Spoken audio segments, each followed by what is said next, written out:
There were a lot of great games I loved this year. I'm doing a montage of a bunch of them on screen right now. But since I'm going to debate my other no-clip colleagues on our podcast about who has better taste, I wanted to take this opportunity to talk about some of my favorite games this year that appealed to my more niche interests of games that get my noggin jogging.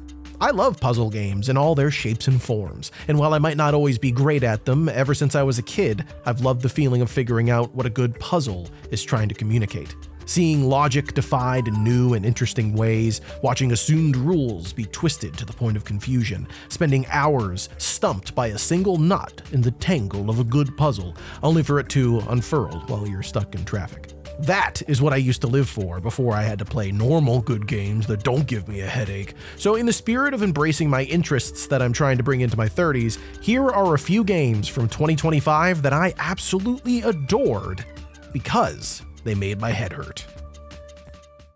First up, Cipher 0 by Zapdot. This is a game of rules without words. Lines and shapes border grids of squares and hexagons, and you have to parse the language of these symbols to advance, unlocking harder and more esoteric mashups of rules previously learned and often laid dormant until they need to be recalled. There's lots of onboarding for every new idea, and while you're not forced to complete every puzzle to advance through the game, the more exposed you are to the various ways these rules can overlap, the stronger your understanding can be. The pacing of the game's puzzles create this flow that gives a feeling of fluency before ripping away that comfort with a new and unfamiliar challenge. It's similar to the way Chants of Sonar asks you to consider the act of deciphering a language through context clues as a puzzle of its own, rewriting your previous understandings the more you're exposed to a rule you thought you understood. In a similar way, playing Cipher 0 feels like translating a series of secret alien codes that were left for some unsuspecting soul to obsess over until the shapes and colors started to get blurry because you've been staring at the screen for way too many hours. The remedy for this puzzle blindness is, like any Tetris aficionado will tell you, to put it away for a bit and let what you've learned fester its way into your subconscious until you feel compelled to return once again. I found Cipher 0 to be insidious in a way that few puzzlers have successfully pulled off. Growing up, I watched a lot of Popular Mechanics for Kids, a show that introduced me to the wide world of science, technology, and physics. If I were to pinpoint an origin for my love of figuring out what makes things tick, it's probably this quintessentially 2000s Canadian television show about how scientists and engineers build spaceships and tunnels and monster trucks. But I'd be lying if I said this show's existence didn't go into a dormant corner of my brain. It wasn't until Danny introduced me to Mars First Logistics from Shape Shop, a game about building your own lunar rover to complete odd jobs on our celestial neighbor, that my love for that show, and my enthusiasm for janky little robots, was awoken from my memory. Mars First Logistics is everything I love about a good problem-solving game. In it, you operate a Mars rover that you create Lego Mindstorm style, smashing together blocks, pistons, rotors, and various grabby bits, usually with the goal of moving an object from point A to point B.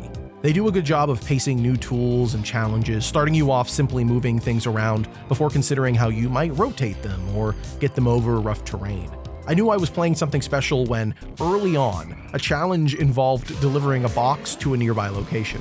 Simple enough, only I had to get it onto a shelf, something I hadn't done yet and that the game hadn't shown me how to do. After an hour of trying seemingly obvious build adjustments on my rover, it wasn't until I built what I call the box hammer that I figured it out.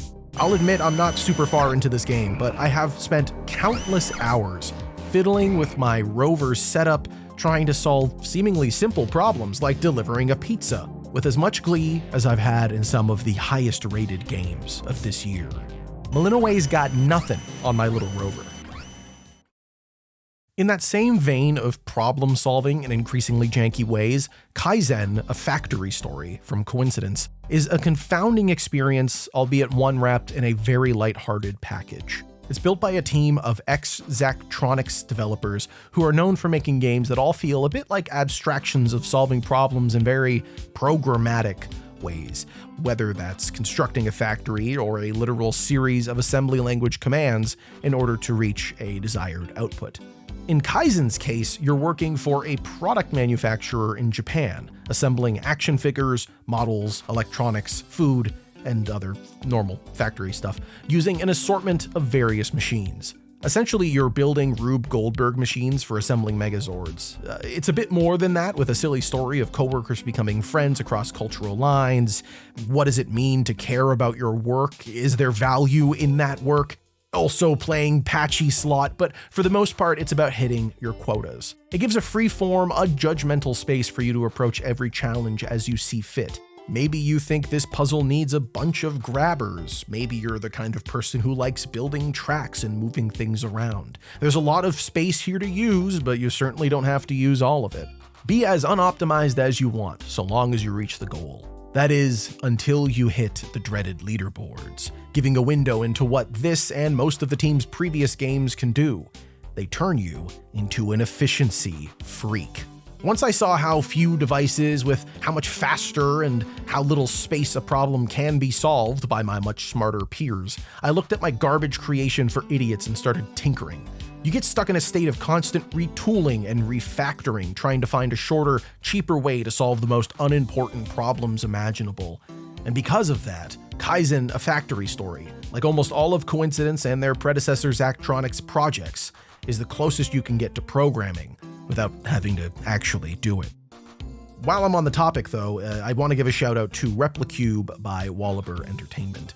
If an abstraction of programming isn't good enough for you, Replicube offers actual coding challenges that'll give any former high school computer engineering student war flashbacks.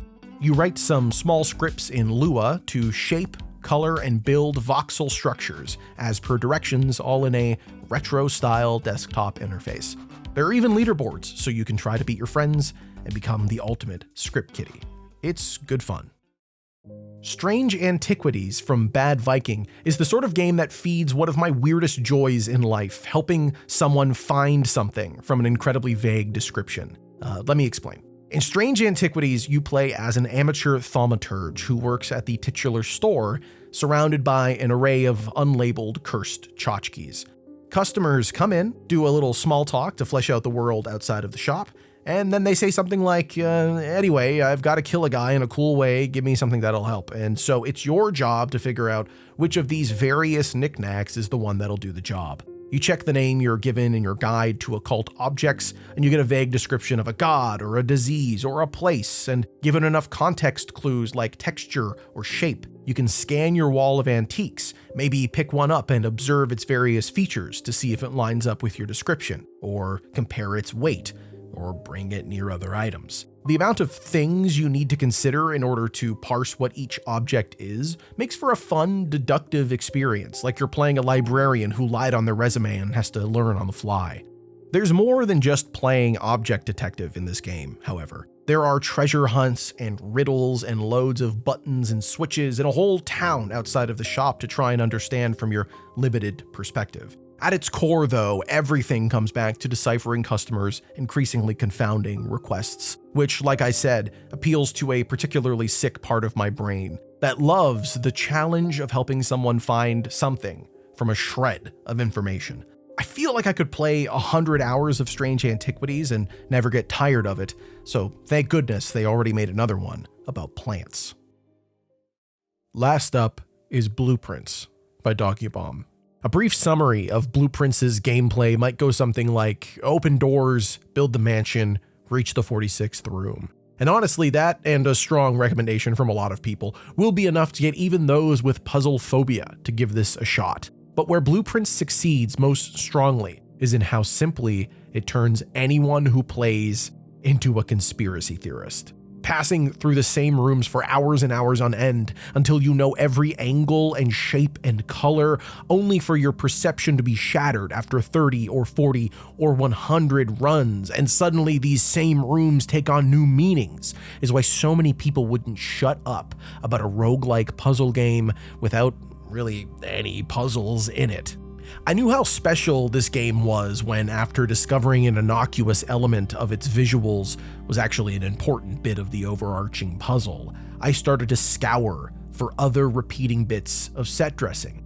It reached a point where, for probably 10 runs, I was keeping track of bits of damage in the wallpaper, obsessing over a pattern of it and its frequency. Was there something I could deduce from this?